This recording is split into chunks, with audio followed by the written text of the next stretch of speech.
संजय दत्त हा हिंदी चित्रपट सृष्टीतील प्रसिद्ध अभिनेता.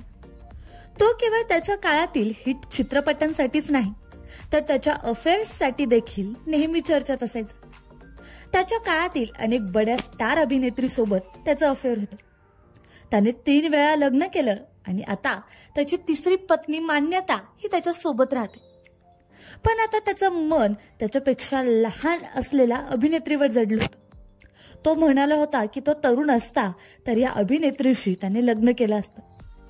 संजय दत्त ज्या अभिनेत्रीबद्दल बोलत होता ती अभिनेत्री दुसरी कोणी नसून दीपिका पादुकोण आहे. दीपिका ही अलीकडच्या काळातील सर्वात सुंदर अभिनेत्रींपैकी एक आहे. दीपिकाने वयाच्या अवघ्या 19व्या वर्षी हिंदी चित्रपटसृष्टीत प्रवेश केला आणि तेव्हापासून ती तिच्या उत्कृष्ट अभिनय कौशल्याने इंडस्ट्रीवर राज्य करते. आणि केवळ चाहतेच नाही तर इंडस्ट्रीतील अनेक लोक तिच्यामुळे प्रभावित झाले आहेत. पण तुम्हाला हे जाणून आश्चर्य वाटेल की संजय दत्तने एकदा दीपिकासोबत लग्न करण्याची इच्छा व्यक्त केली होती. एका जुन्या मुलाखतीत संजय दत्तला माधुरी दीक्षितच्या जागी चोली के पीछे या गाण्यात कोणाला कास्ट करायला आवडेल असं विचारण्यात आलं.